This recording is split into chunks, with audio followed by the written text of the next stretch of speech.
saya Hoirul Anwar, NIM T2017-492. Di sini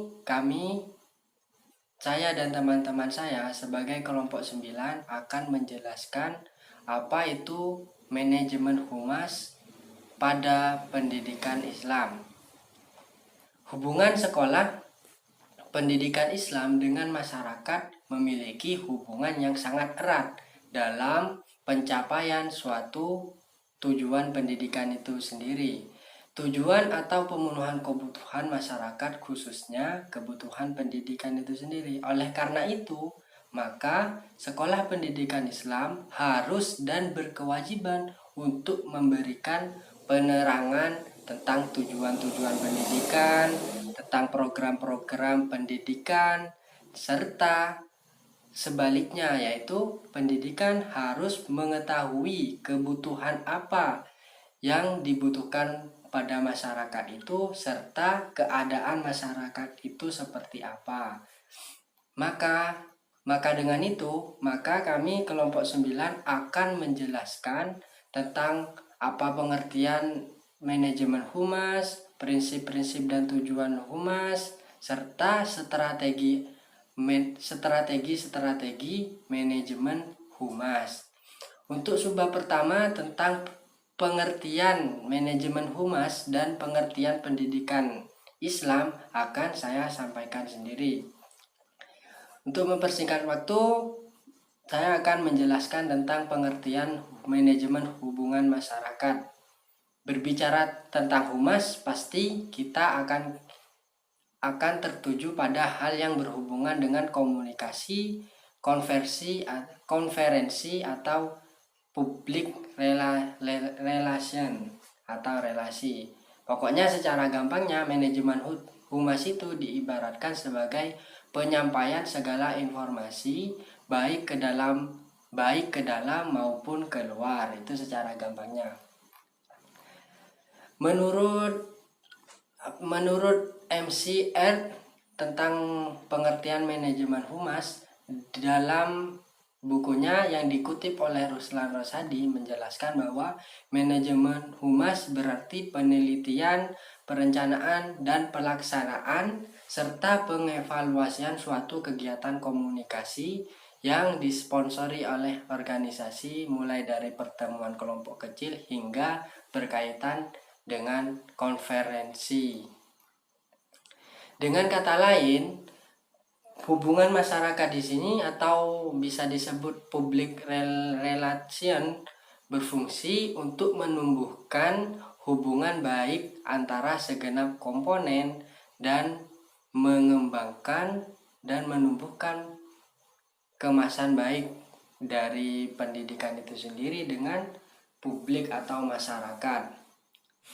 Sedangkan menurut Sulistiorini, yang dimaksud dengan hubungan masyarakat ialah yang pertama, hubungan masyarakat merupakan suatu kegiatan yang bertujuan memperoleh kepercayaan, saling pengertian, dan citra baik antar publik. Yang kedua, sasarannya hubungan masyarakat ialah menciptakan opini publik yang menguntungkan semua pihak, lembaga, dan juga masyarakatnya itu sendiri. Yang ketiga, hubungan masyarakat merupakan unsur yang sangat penting dalam manajemen guna dalam mencapai tujuan pendidikan itu sendiri. Yang keempat dan terakhir, hubungan masyarakat adalah usaha untuk mencapai hubungan yang harmonis antara sekolah dengan masyarakat.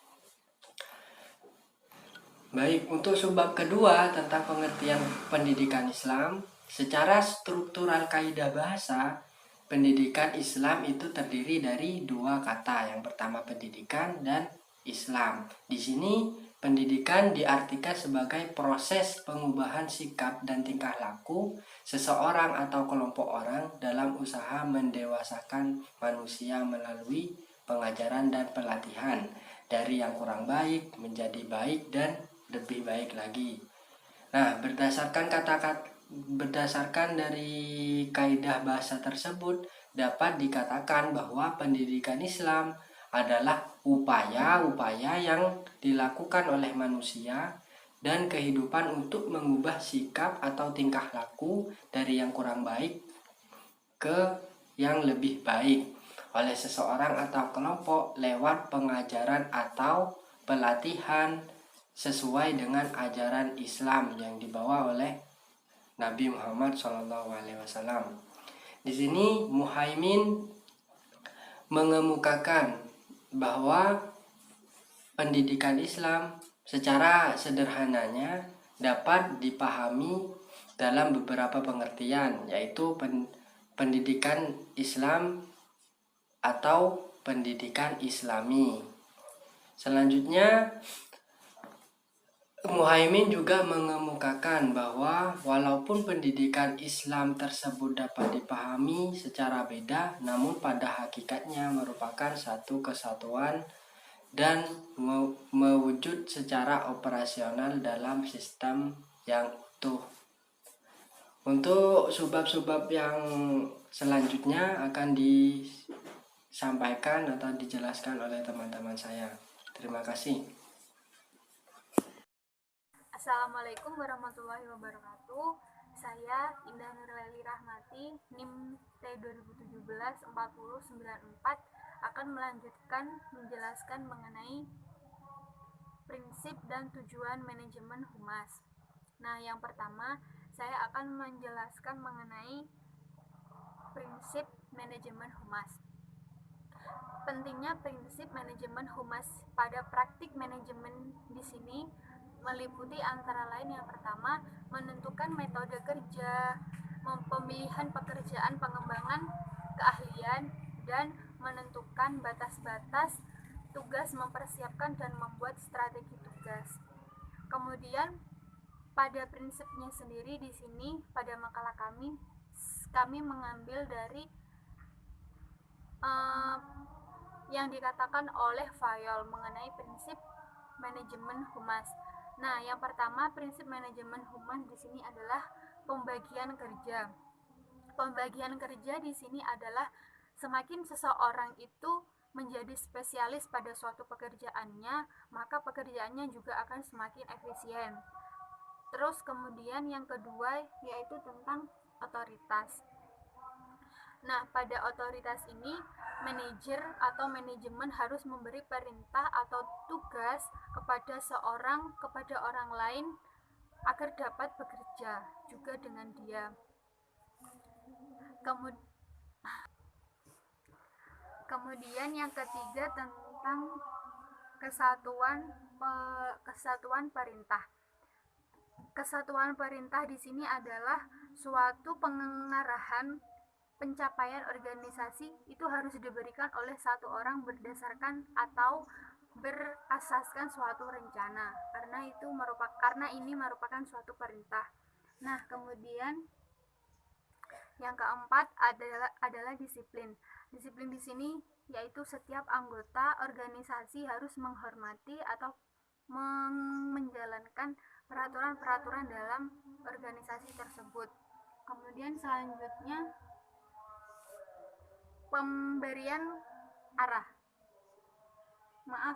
pemberian konta prestasi. Nah, terus selanjutnya yaitu mengenai kesatuan arah. Pada kesatuan arah di sini menjelaskan tentang suatu pencapaian organisasi itu sendiri harus diberikan oleh satu orang berdasarkan suatu rencana. Kemudian yang selanjutnya yaitu tentang pengutamaan kepentingan umum atau organisasi daripada kepentingan pribadi. Sudah jelas bahwa di dalam suatu organisasi itu manajemennya harus lebih mementingkan kepentingan bersama daripada kepentingan pribadi. Untuk selanjutnya mengenai pemberian konta prestasi dan sentralisasi atau pemusatan. Kepada sentralisasi atau pemusatan ini menjelaskan tentang suatu manajer adalah penanggung jawab terakhir dari keputusan atas ke bawah. Kemudian hierarki. Hierarki ini atau dapat juga dikatakan sebagai hierarki itu teratur. Jadi material dan manusia harus diletakkan pada waktu dan tempat yang serasi. Jadi mengatur pegawai atau manusianya dalam suatu organisasi itu harus teratur. Kemudian keadilan. Nah, pada keadilan ini manajer harus berbuat adil tentunya terhadap bawahannya. Kemudian selanjutnya tentang kestabilan staf. Kestabilan staf ini berputaran, artinya perputaran karyawan yang terlalu tinggi akan menunjukkan ketidakefisiensinya fungsi organisasi. Jadi pada suatu manajemen pada organisasi itu, jika ada pergantian posisi pada stafnya itu harus stabil. Kemudian selanjutnya inisiatif. Inisiatif ini merupakan anggota harus diberi kebebasan untuk membuat atau menjalankan rencananya menurut ide-ide mereka. Dan yang terakhir adalah semangat kelompok. Semangat kelompok ini merupakan hal penting juga dalam suatu organisasi, apalagi menjadi suatu prinsip manajemen pada manajemennya, karena berguna untuk meningkatkan semangat kelompok, akan menimbulkan rasa kesatuan yang lebih baik. Untuk selanjutnya yaitu membahas mengenai tujuan manajemen humas.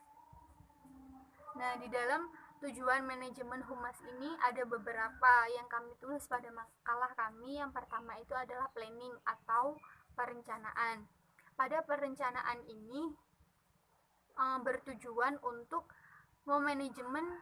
manajemen itu dilakukan pada tahap pertama sebelum melaksanakan suatu tindakan atau program ataupun kegiatan atau kegiatan. Nah, selanjutnya yaitu pengorganisasian. Pengorganisasian di sini itu dijelaskan bahwa merupakan suatu tujuan manajemen yang membagi tugas yang harus dikerjakan. Jadi pada manajemen ini memang harus dibagi antara tugas satu karyawan atau satu pegawai dengan yang lain itu harus dibedakan. Kemudian yang ketiga yaitu pelaksanaan atau actuating. Nah, pada pelaksanaan ini dijelaskan ialah suatu tindakan atau perbuatan untuk menjalankan suatu program yang sudah direncanakan. Jadi pelaksanaan ini adalah implementasi atau hal yang dilakukan pada tahap yang sudah direncanakan dari awal tadi pada tahap pengorganisasian. Kemudian yang terakhir yaitu tentang pengawasan atau monitoring. Nah, pada tahap ini bertujuan untuk supaya memaparkan informasi tentang sebab akibat dari sebuah kebijakan yang tengah dilaksanakan. Jadi pada tahap pelaksanaan ini itu semuanya dimonitoring dan kemudian hasilnya akan dibahas pada pengawasan ini. Dan tujuan monitoring sendiri itu adalah yaitu untuk menjaga agar kebijakan yang diterapkan dalam sebuah lembaga atau organisasi itu dapat berjalan sesuai dengan tujuan yang sudah direncanakan dan menepis kemungkinan kesalahan sekecil mungkin.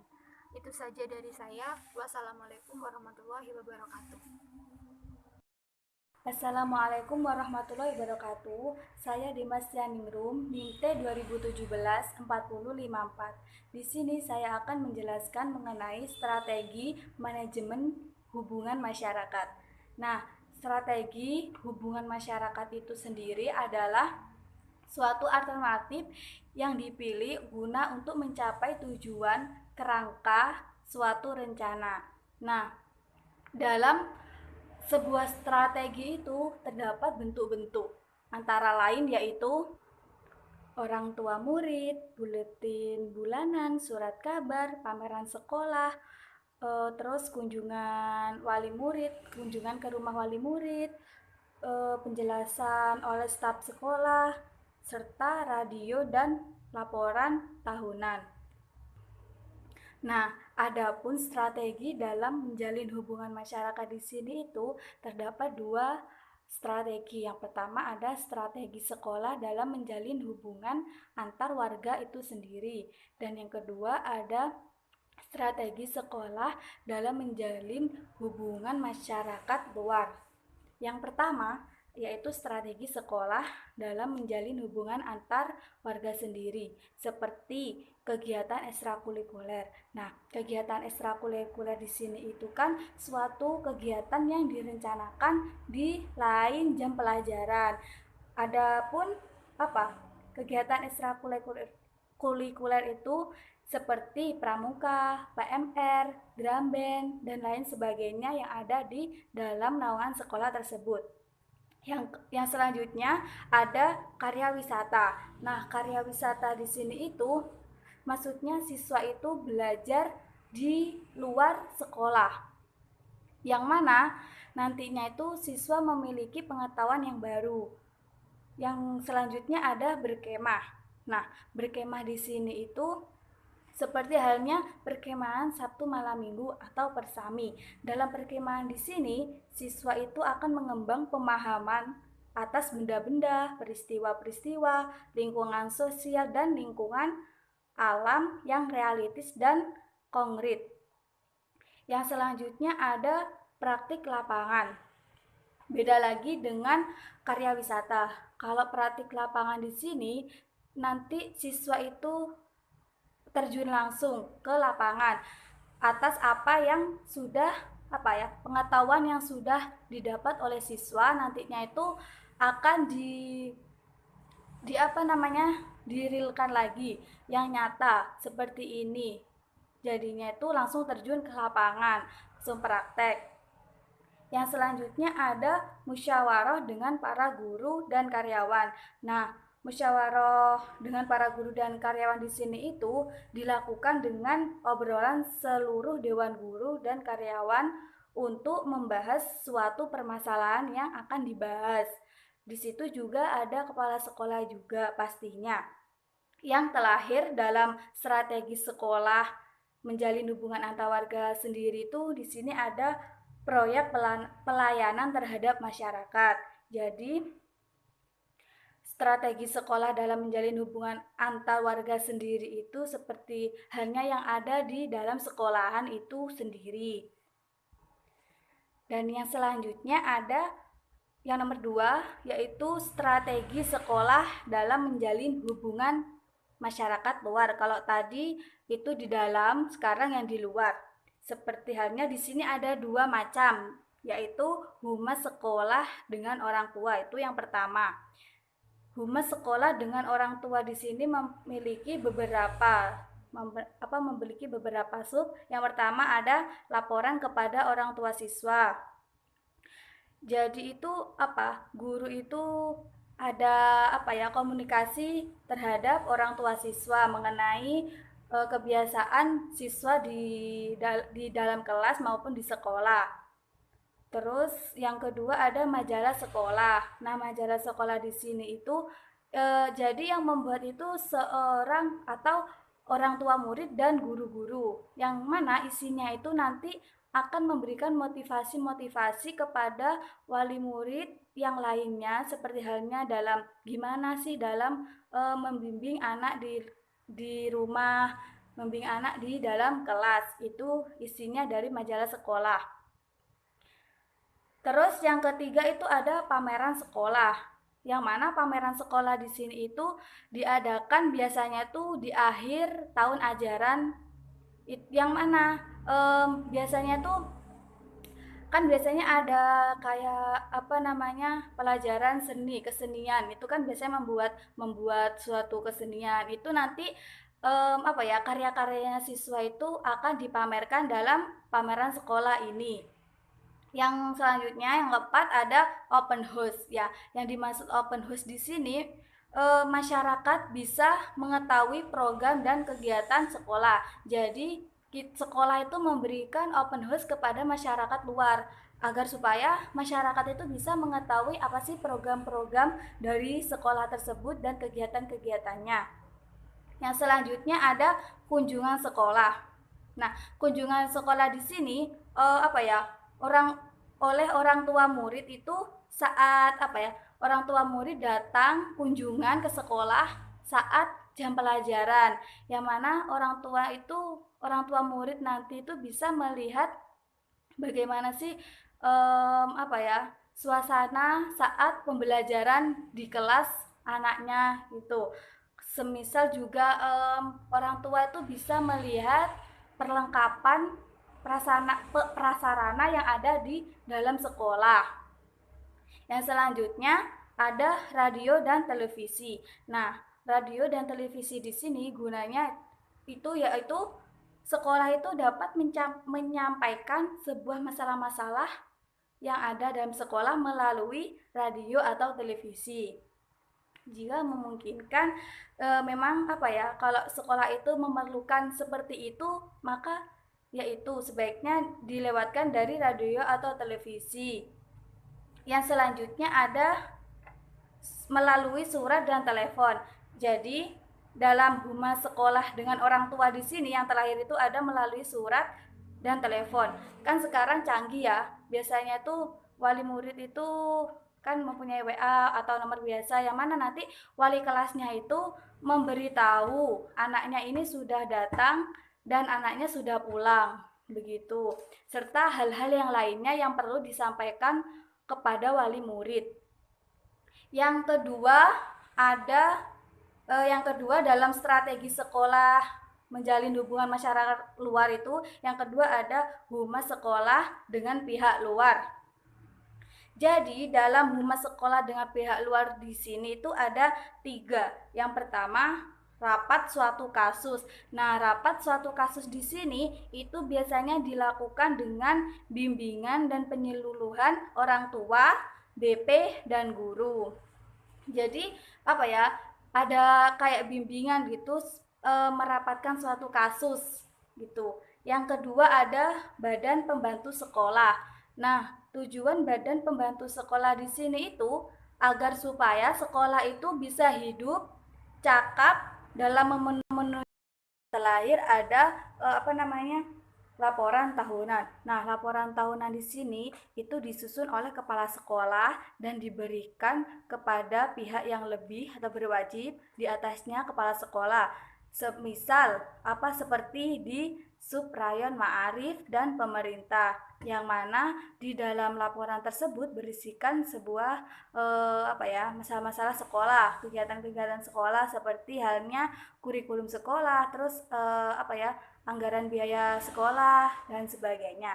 Mungkin itu saja yang dapat saya sampaikan, kurang lebihnya mohon maaf. Wassalamualaikum warahmatullahi wabarakatuh. Assalamualaikum warahmatullahi wabarakatuh. Saya Izzatun Nafsiyah T 2017-4057. Di sini saya akan mempresentasikan tentang manajemen humas pada lembaga pendidikan Islam. Setiap kegiatan yang dilakukan oleh sebuah organisasi tidak lepas dari sebuah manajemen yang teratur agar tujuan tersebut bisa tercapai dengan baik. Begitu juga dalam hal partisipasi masyarakat, tentu akan membutuhkan pengelolaan yang serius, karena itu menyangkut halayak banyak. Jika hal ini tidak dikelola dengan baik, maka partisipasi masyarakat ini tidak akan mampu menghasilkan sebuah kerjasama yang baik. Oleh karena itu, perlulah pengelolaan yang serius dan teratur dari pengelolaan lembaga pendidikan Islam itu sendiri.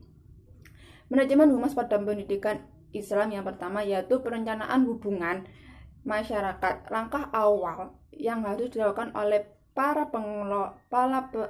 perencana hubungan masyarakat untuk menentukan tujuan yang ingin dicapai. Yang kedua yaitu pengorganisasian hubungan masyarakat. Kegiatan menentukan memilih siapa yang ditunjuk untuk menjalankan sebuah tugas kehumasan. Yang ketiga, pelaksanaan hubungan masyarakat membina hubungan dengan masyarakat.